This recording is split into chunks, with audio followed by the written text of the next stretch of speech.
राजस्थान की राजनीति में आज बात हनुमान बेनीवाल की होगी, लेकिन इससे पहले यह भी जान लीजिए कि लोकसभा के भीतर कई बिलों को लेकर और खास करके विकसित भारत जी राम जी बिल को लेकर खूब हंगामा हुआ।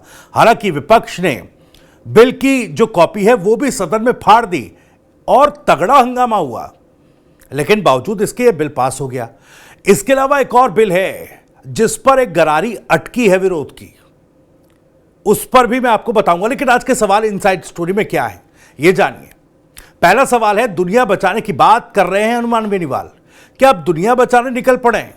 सवाल यह है क्योंकि लोकसभा में एक ऐसा बिल आया है जिसका विरोध वो कर रहे हैं। क्या वो बिल है यह आपको बताएंगे। दूसरा सवाल यह है कि भाई केंद्रीय परमाणु ऊर्जा बिल 2025 का विरोध आखिर क्यों किया जा रहा है? परमाणु ऊर्जा को लेकर केंद्र सरकार एक बिल लेकर आई है, इस बिल में क्या कुछ ऐसा है जिसका विरोध हो रहा है यह आपको बताएंगे। तीसरा सवाल यह है कि परमाणु ऊर्जा बिल 2025 से बढ़ेगा परमाणु दुर्घटना का जोखिम, यह सवाल है, क्या यह जोखिम बढ़ेगा? और चौथा सवाल यह है कि यह विरोध सिर्फ विरोध के लिए है या फिर एक तरीके से कहा जाए तो पब्लिसिटी स्टंट हनुमान बेनीवाल कर रहे हैं, चर्चा में बने रहने के लिए क्या बेनीवाल बवाल कर रहे हैं? इन्हीं तमाम सवालों के जवाब टटोलने की कोशिश करेंगे। इनसाइड स्टोरी में आगे बढ़े उससे पहले आपको बता दूं कि राजस्थान की राजनीति, उसके सटीक विश्लेषण और अंदर की खबरें दिखाने वाला स्पेशल शो इनसाइड स्टोरी के साथ मैं हूं भविष्य त्यागी।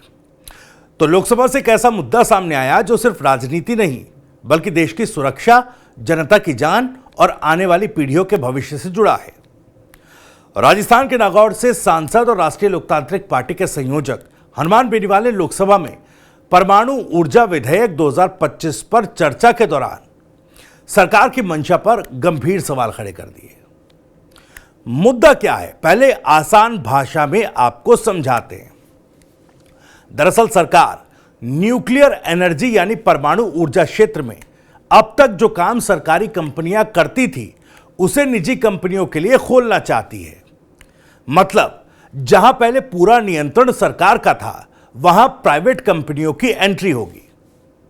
इसमें सरकार कह रही है कि इससे निवेश आएगा, इन्वेस्टमेंट बढ़ेगा, तकनीक बढ़ेगी और देश को फायदा होगा, यह सरकार की तरफ से बताया जा रहा है।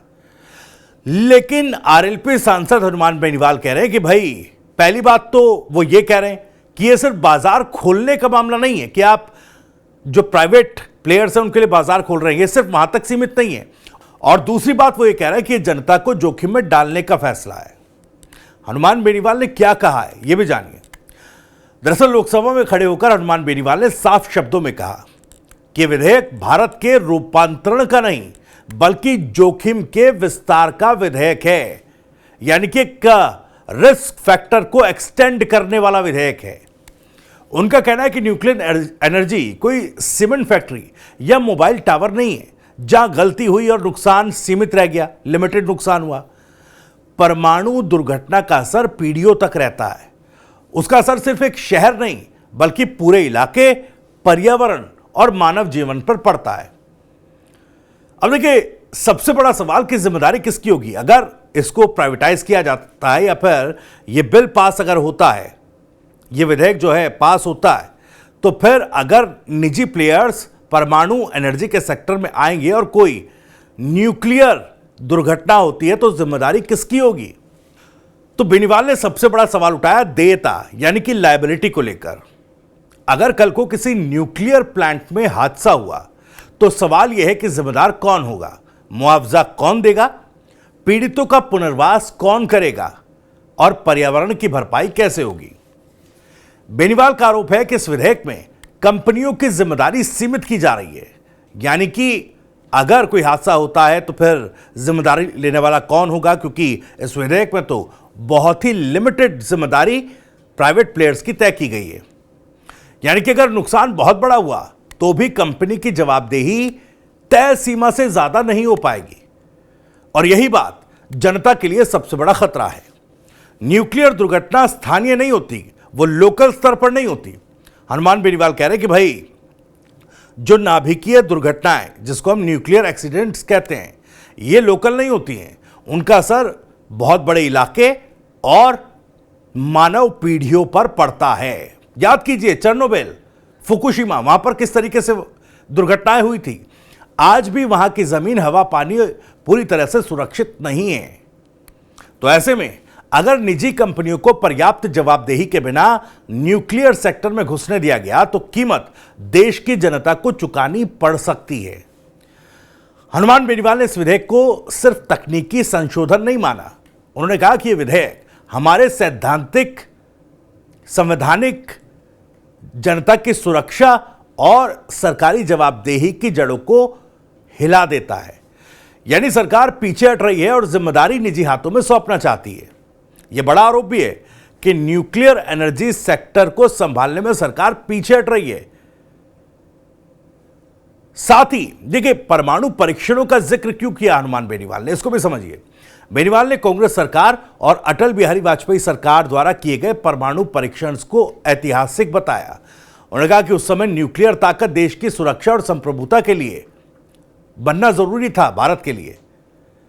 आज उसे मुनाफे के लिए निजी कंपनियों को सौंपा जा रहा है। यानी जहां पहले न्यूक्लियर शक्ति राष्ट्र की रक्षा का प्रतीक थी, अब उसे कॉरपोरेट मॉडल में बदला जा रहा है।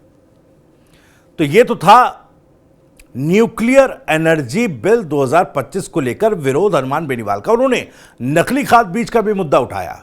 सांसद ने लोकसभा में कहा कि भाई नकली खाद बीज और कीटनाशक ये एक और मुद्दा है। वो बोले कि राजस्थान ही नहीं, पूरे देश में किसानों की फसलें नकली खाद बीज की वजह से तबाह हो रही हैं।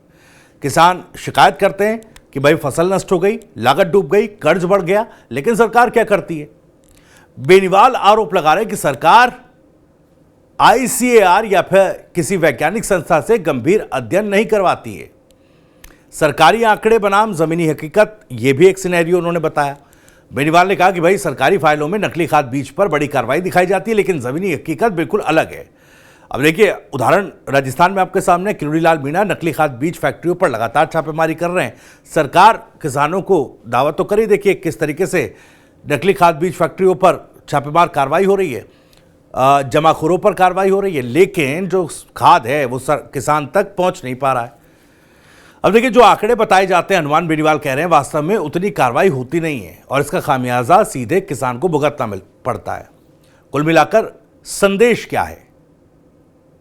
हनुमान बेनीवाल का साफ संदेश है कि भाई न्यूक्लियर एनर्जी में बिना सख्त नियमों के निजीकरण देश के लिए हानिकारक है।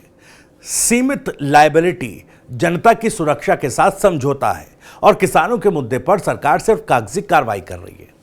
अब सवाल ये कि क्या सरकार इन आपत्तियों को गंभीरता से लेगी या फिर जनता की शंकाओं को नजरअंदाज कर बिल को आगे बढ़ा दिया जाएगा? आप इस मुद्दे पर क्या सोचते हैं? क्या न्यूक्लियर सेक्टर में निजीकरण सही है? अपनी राय कमेंट में हमें जरूर बताइए। फिलहाल इनसाइड स्टोरी में इतना ही। वीडियो अगर पसंद आई हो तो इसको लाइक और ज्यादा से ज्यादा शेयर कीजिएगा। राजस्थान से जुड़ी और भी तमाम खबरों को सबसे पहले जानने के लिए सब्सक्राइब जरूर कर लीजिए। TV9 राजस्थान। नमस्कार।